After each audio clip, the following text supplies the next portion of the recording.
You want money, you know you do, but somewhere deep inside, there's a voice whispering that wanting it makes you greedy, selfish, or even evil. And that voice, it's the single most destructive force in your financial life. Your guilt about money is the exact reason you don't have any. Think about it. Every time you get close to a breakthrough, something pulls you back. Every time money flows in, you find a way to let it flow right back out. That's not bad luck. That's not the economy. That's your guilt working. It's a program running in the background of your mind, silently sabotaging every financial decision you make. And the worst part, you didn't install it, someone else did. Your parents, your teachers, your culture, maybe even your religion planted this poison seed before you were old enough to question it. Today, we're going to rip it out by the roots. Because by the end of this video, you'll understand exactly how money guilt operates, why it's been destroying your wealth, and how to finally break free from its grip. The guilt code. Let me ask you something uncomfortable. When someone tells you how much money they make, what's your first reaction? Be honest. Is it admiration, or is it a subtle flash of judgment? That reaction reveals everything about your relationship with money. The first thought that goes through your mind is what you have been conditioned to think. Money guilt is not something you were born with. No baby comes into this world feeling ashamed of abundance. It's installed piece by piece through thousands of micro messages you absorbed before you even understood what money was. Your mother saying things like, "We can't afford that." Your father muttering that rich people are crooks. A teacher telling you money isn't everything. These weren't just casual remarks. They were lines of code being written directly into your subconscious operating system. And here's what makes it so dangerous. You don't even know the code is there. It runs silently, filtering every financial opportunity through a lens of shame and unworthiness. You think you're making rational decisions about money, but you're not. You're executing a guilt program that someone else wrote for you decades ago. And until you see the code, you can't rewrite it. But that's about to change, because what I'm going to show you next is where this guilt actually comes from. Religious poison. Now here's where it gets really uncomfortable. For centuries, organized religion has been one of the most powerful money guilt factories on the planet. Centuries. Think about the phrases you've heard. Money is the root of all evil. It is easier for a camel to pass through the eye of a needle than for a rich man to enter the kingdom of God. Blessed are the poor. These ideas didn't just float past you. They embedded themselves into the deepest layers of your identity. You were taught that poverty is holy and wealth is sinful. And here's the twisted irony. The institutions teaching you that money is evil, they're sitting on billions. The Vatican alone has an estimated net worth of over $10 billion, but you internalize the message anyway. Because when you're a child sitting in a church, you don't question authority, you absorb it. If this belief hit close to home, hit like and subscribe to reprogram more of your money blocks. The next one might be the one holding you back the most. As the philosopher Ayn Rand once stated, "Run for your life from any man who tells you that money is evil." That sentence is the leper's bell of an approaching looter. The truth is, money is morally neutral. It's a tool. A hammer can build a house or break a window. The hammer doesn't care, and neither does money. But your guilt makes you treat it like it's radioactive. And that leads us to something even more insidious. Family programming. Your parents didn't mean to sabotage your wealth, but they did. Every dinner table conversation about money being tight. Every argument about bills you overheard through thin walls. Every time they said, "We're not those kind of people," when driving past nice houses. Family money trauma. Psychologist Dr. Brad Klontz calls these money scripts unconscious beliefs about money that are passed down through generations like genetic code. And his research found something staggering. Most of your core money beliefs were fully formed by age 7 years old. You hadn't even learned long division yet, but your brain had already decided whether you deserved wealth or not. Here's how it works. A child watches their parents stress about money. The child's brain, desperate to make sense of the world, creates a simple equation. Money equals pain, money equals conflict, money equals danger. And from that moment on, the subconscious mind treats money the same way it treats a hot stove, something to avoid. Your 7-year-old self is still making your financial decisions today. You grew up, you got a job, you learned about investing and budgets, but underneath all that adult logic, there's still a terrified child running the show. And that child believes with absolute certainty that having too much money will destroy everything. But wait, because the way this guilt manifests in your daily life is even more shocking. Self-sabotage. Have you ever gotten a raise and immediately found a way to spend it all? Ever had a great month financially and then mysteriously gotten hit with unexpected expenses? Ever been on the verge of a financial breakthrough and suddenly lost motivation? That's not coincidence. That's your guilt pulling the emergency brake. Your subconscious mind has a thermostat for money, just like your house has a thermostat for temperature. When the room gets too hot, the system kicks in to cool it down. When you start accumulating more money than your guilt programming says you deserve, your subconscious kicks in to cool that down too. Money thermostat sabotage. You overspend, you make bad investments, you procrastinate on opportunities, you pick fights with business partners, you get sick right before a big deal. None of this is random.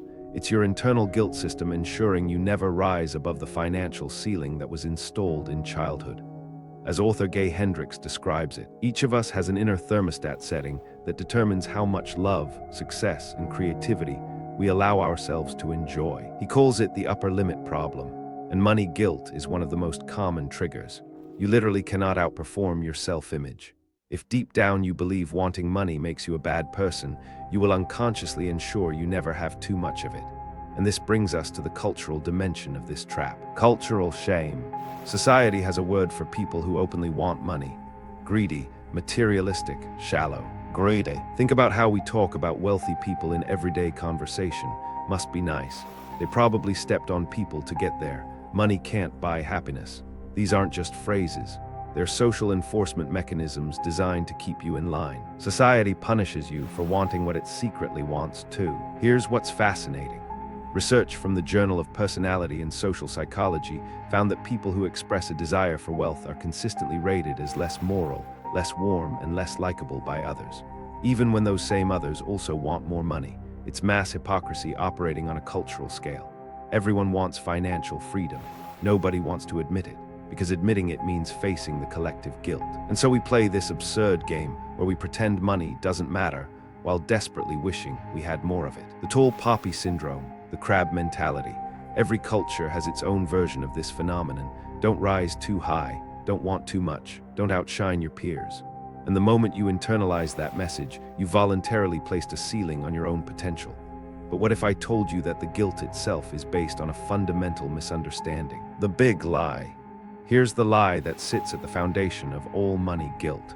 The belief that wealth is a zero-sum game. For you to have more, someone else must have less. This is the core assumption that makes wanting money feel immoral. If every dollar in your pocket means a dollar taken from someone else's, then wanting more is inherently selfish. But this assumption is completely, provably, demonstrably false. The global economy is not a fixed pie.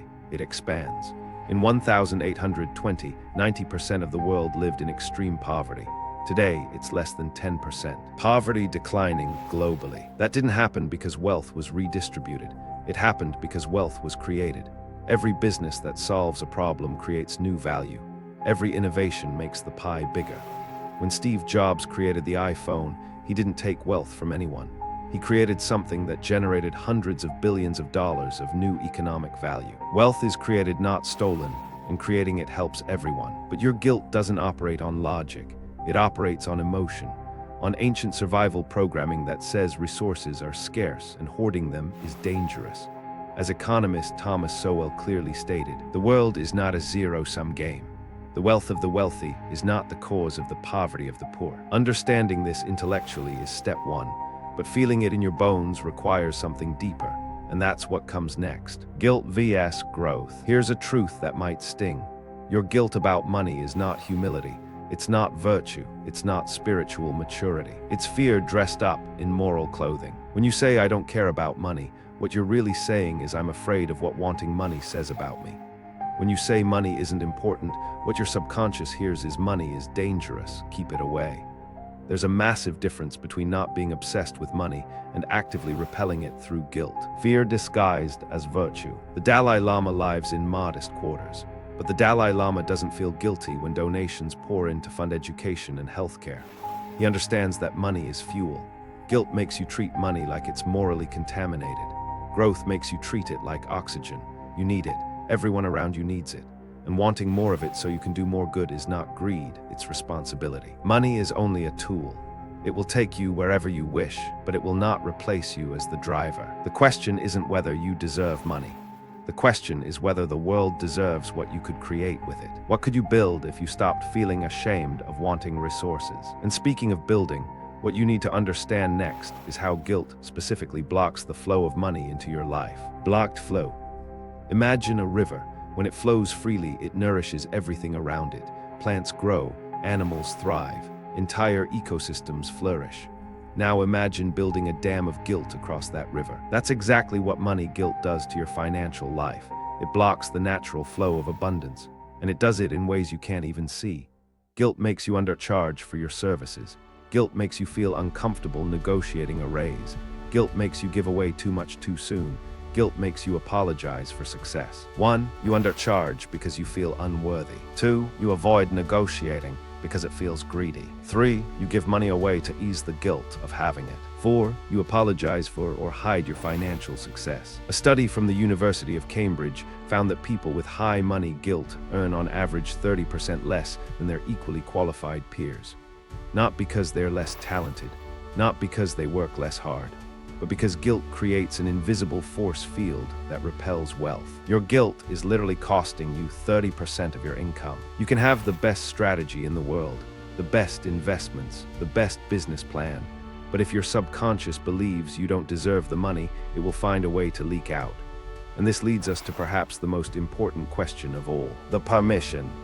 What if the only thing you need right now is permission? Permission to want money without shame. Permission to pursue wealth without guilt. Permission to become financially abundant without feeling like you're betraying your values, because no one is going to give you that permission. Not your parents, not society, not your religion. You have to give it to yourself. Here's an exercise that has transformed thousands of lives. Stand in front of a mirror, look yourself in the eyes, and say these words out loud. I give myself full permission to be wealthy. I deserve abundance. Wanting money does not make me a bad person. Wanting money does not make you a bad person. It makes you human. It sounds simple, almost too simple, but if you actually do it, you'll feel the resistance. You'll feel the guilt pushing back. You'll feel every programming from your childhood rising up to object. And that resistance, that's the exact wall you need to break through. As philosopher Khalil Gibran once wrote, your living is determined not so much by what life brings to you, as by the attitude you bring to life. The attitude you bring to money determines how much of it you'll ever hold. Change the attitude, change the outcome. But there's one final piece that makes this transformation permanent. Wealth identity. Everything we've talked about today comes down to one thing: identity. Identity is destiny. You don't get what you want in life. You get what you believe you are.